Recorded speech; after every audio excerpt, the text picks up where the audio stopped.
quiero enfocar en Hechos de los Apóstoles, capítulo 5, del 17 al 26, en la cual vemos que los apóstoles han sido arrestados. La traducción griega habla sobre una cárcel pública. Y este ángel que se le aparece a medianoche los libera de la cárcel y les dice, vayan.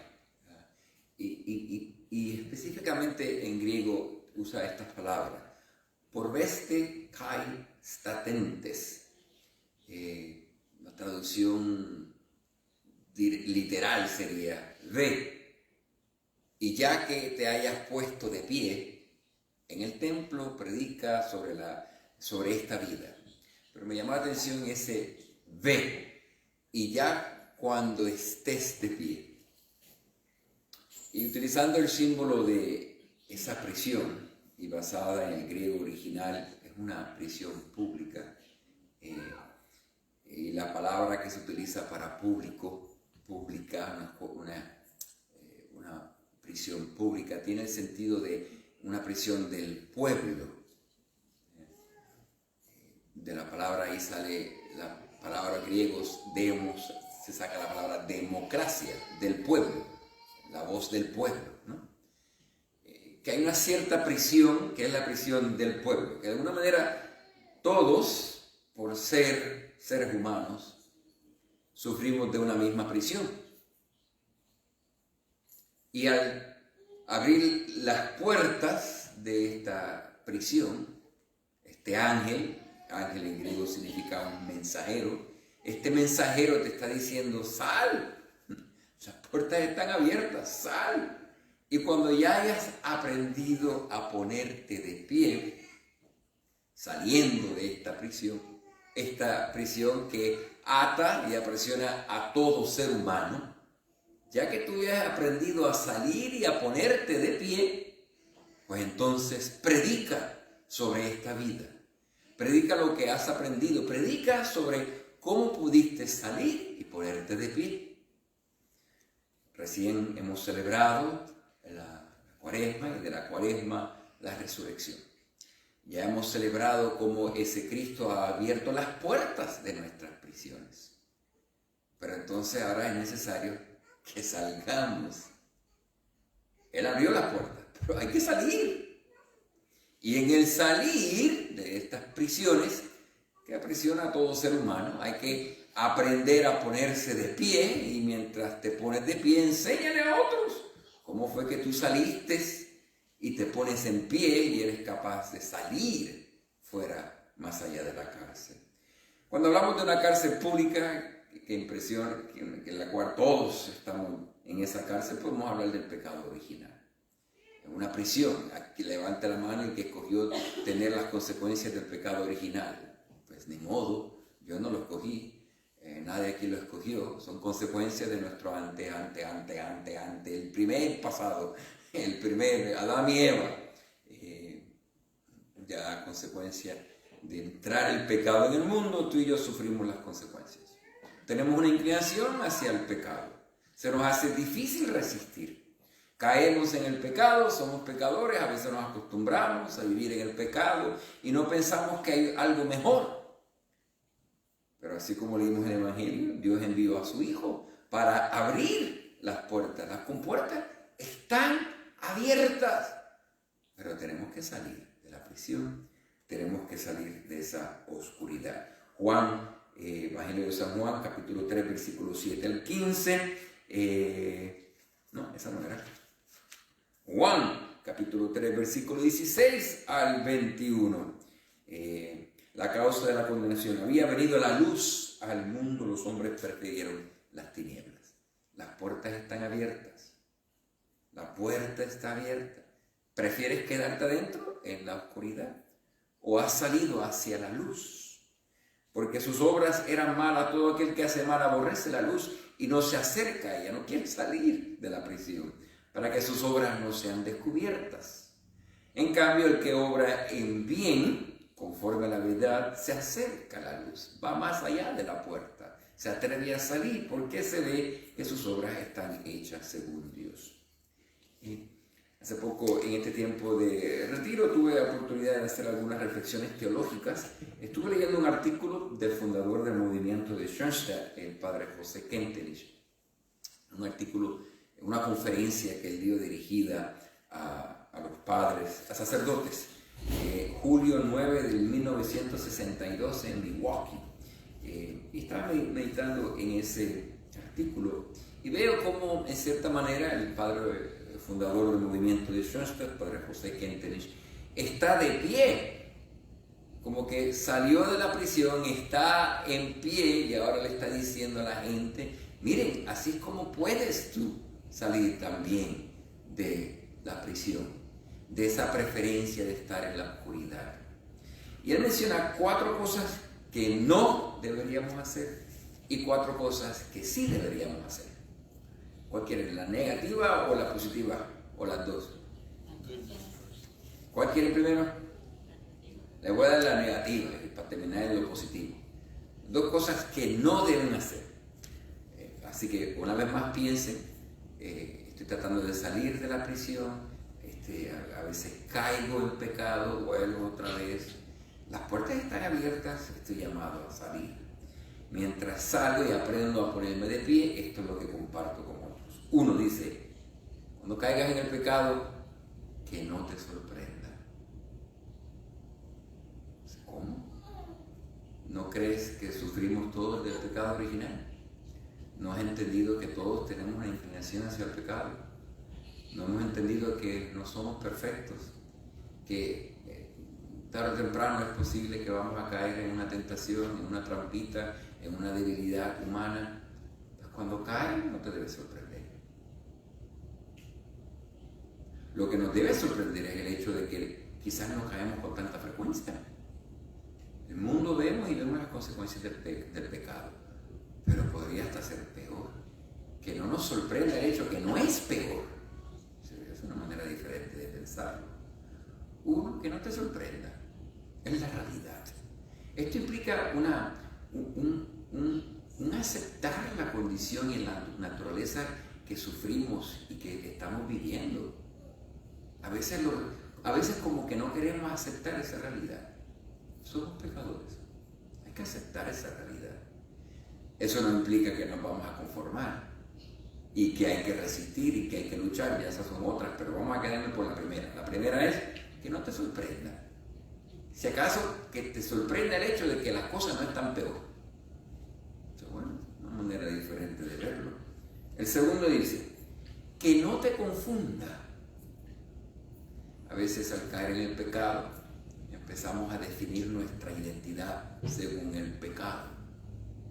Si hice esto y lo otro, entonces yo soy esto y lo otro. No, tú eres más que tus caídas.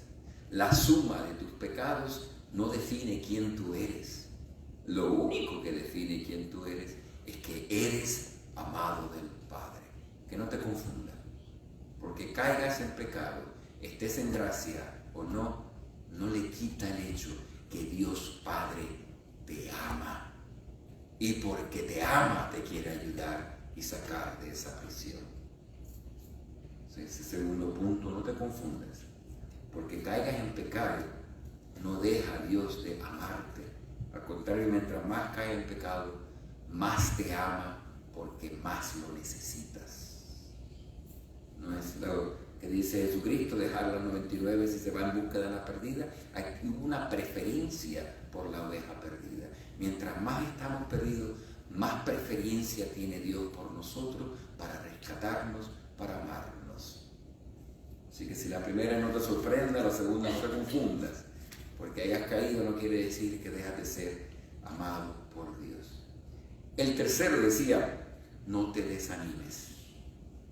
Una frase muy bonita que estaba leyendo en ese artículo, dice el padre José Kentenich, el desánimo es más peligroso que el mismo pecado mortal. El desánimo, consecuencia de haber caído en el pecado, es más peligroso que el pecado que cometiste, el desánimo. ¿Por qué? Porque al desanimarte pierdes la fe, pierdes la esperanza y abres las compuertas para todos los otros pecados. Así que no perder el ánimo, no desanimarse. Quiero tomar esa valentía y retomar una vez más el propósito de seguir creciendo. En una dice, el tomar el ánimo de cada día. O sea, te despiertas en la mañana, digamos que ayer la regaste, te peleaste con tu pareja, en el trabajo, con tus hijos, pues al despertarte en la mañana, tomar el ánimo de la mañana, es decir, hoy es un día nuevo, vamos a comenzar de nuevo. Cada mañana tomar ese nuevo ánimo. Ayer la regué, pero hoy es hoy. Mañana es ayer, ya ha pasado, lo que tengo es hoy, así que hoy ánimo. Vamos a volver otra vez. Algo que yo me recuerdo a mí mismo, con frecuencia me digo, no te rindas, mejor es morir tratando que dejar de tratar y ya estás muerto. No te rindas, hay que seguir luchando. Y si mueres, que mueras luchando. Mejor es morir tratando que dejar de tratar, y ya eso es la muerte. Porque ya, ¿para qué vivir? Muy bien, y el cuarto dice, no te acostumbres al pecado. Aunque el primero es que no te sorprenda, pero el cuarto es, no te acostumbres. Que no te sorprenda que caíste en pecado. ¿Qué te espera? Eres un pecador, eres débil, tu naturaleza es una naturaleza caída, pero no te acostumbres al pecado. Ese es el número 4. Y por ello el ánimo para levantarse de nuevo y no perder la confianza, no confundirse, porque el pecado no dejó de ser amadísimo del Padre. Ahí les digo las 4 cosas que no deben hacer. ¿Dejamos las otras 4 días o las quieren escuchar? Se quedaron con las ganas. Los dejo para el próximo canal, el próximo miércoles. No. Ok, ¿qué sí debemos hacer? Y la manera en que lo formula me está muy poético, muy cierto. Dice, sé un milagro. Y dice 4 cosas de milagro de qué. Pero sé un milagro, o sea que en cierta manera hay que reconocer que lo que Él sugiere hagamos solamente es posible como un regalo de Dios, es un milagro. Un milagro es algo que es más allá de lo ordinario. Un milagro es algo que está sobrenatural. Pero el ser un milagro es ser algo que quizás no es lo normal, es ser algo que no es ordinario, es responder a algo de una manera extraordinaria, sobrenatural. Sé un milagro. ¿Milagro de qué? Aquí vienen las 4 cosas. 1, sé un milagro de humildad. Por cada caída, que eso se convierta en la oportunidad de ser un milagro de humildad. Al caer, ¿qué te queda más que crecer en la humildad? Bueno, no me debe sorprender. Soy pequeño, soy pecador, soy insuficiente, necesito de un Salvador. Pues esta caída me ha recordado que tengo que quedarme en la humildad.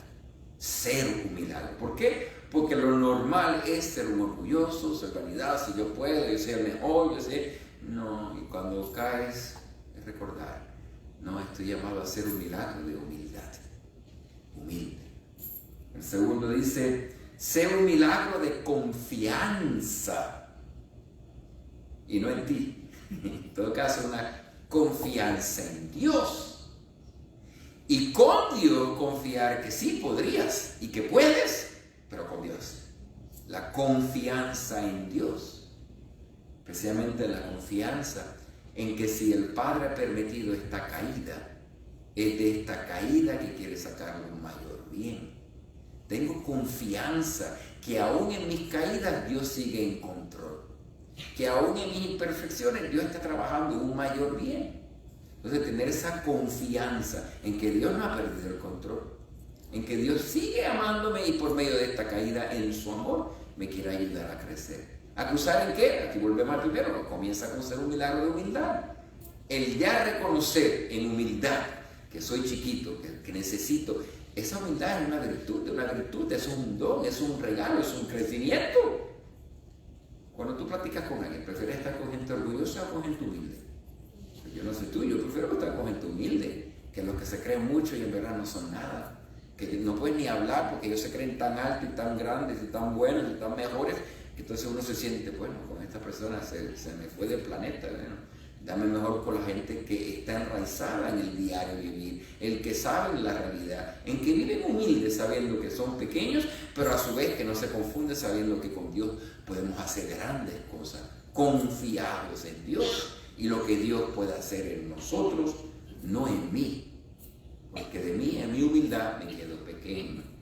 Así que el primero es sea un milagro de humildad, el segundo sea un milagro de confianza. Y el tercero, esto sí que es un milagro, sea un milagro de paciencia. Eso sí que es un milagro. Cuando alguien es paciente, eso es un milagro. Paciencia. Paciencia contigo mismo, paciencia con Dios. Dios está trabajando un plan de crecimiento para tu bienestar, de tu mayor bien. Pero no solamente hay que tener la confianza de que Él tiene un plan, hay que también tener la paciencia. Señor, ok, yo quisiera que esto fuera un poquito más rápido. Y cada vez me desanimo, pero voy a tomar el ánimo. Quiero ser un milagro de paciencia. Paciencia contigo, Señor, pues tú eres mi Dios. Paciencia conmigo mismo, con mis imperfecciones. Y en cierta manera la palabra paciente hay que ser como un paciente en el hospital de la misericordia de Dios. Nosotros estamos enfermos, estamos sufriendo la enfermedad del pecado y necesitamos ser pacientes en el hospital de la misericordia de Dios. Ser pacientes, una postura de ser sanado, ser amado, ser cuidado, ser servido y en el ser servido en su amor, ser sanado y poder proceder. Sea un milagro de paciencia. Y el cuarto dice, sea un milagro de entrega total a Dios. Y después pone, en pocas palabras, ser un milagro de amor. Una entrega total es amar. Yo amo a alguien cuando me entrego totalmente a ese alguien. Y si ese alguien es Dios, entrega total a Dios, amar a Dios. Que cada caída sea una oportunidad para renovar mi amor a Dios, mi entrega total a Dios. ¡Qué ironía! Porque cuando uno cae en pecado es cuando más lejos se siente del amor de Dios, por vergüenza. No, mejor me escondo. Ya estamos acostumbrados, criados por nuestros propios padres, que si te portas mal, vete y escóndete porque por ahí viene la chancleta, ahí viene el castigo, aquí viene, y todos nos asustamos y nos escondemos. Pero en el caso de Dios no. En el caso de Dios, precisamente porque he caído, tengo que tener la humildad, la confianza, el ánimo, la entrega de venir al Dios que te puede sanar, que te quiere perdonar. Él no se cansa de perdonar. Somos nosotros los que nos cansamos de pedir perdón. Así que cada uno tendrá su propia prisión, pero es una prisión que nos ata a todos. La prisión del pecado y de la condición de nacer con una condición inclinada hacia el pecado. Bueno, pues este mensajero, quizás soy yo en el día de hoy, tu mensajero, que te está recordando, las puertas de esta prisión están abiertas. Cristo las abrió con su cuerpo y su sangre. Las puertas están abiertas. Sal de la oscuridad, ven a la luz. Y la pregunta sería, ¿cómo lo hago? Pues siguiendo estos consejos de otros que se han levantado y comparten cómo lo hicieron, que sea una inspiración para nosotros, levantarnos y también compartir con otros cómo es que cada uno de ustedes pudo ser capaz de salir de la prisión, estar en la luz y dar testimonio de la luz. Que así sea para todos nosotros.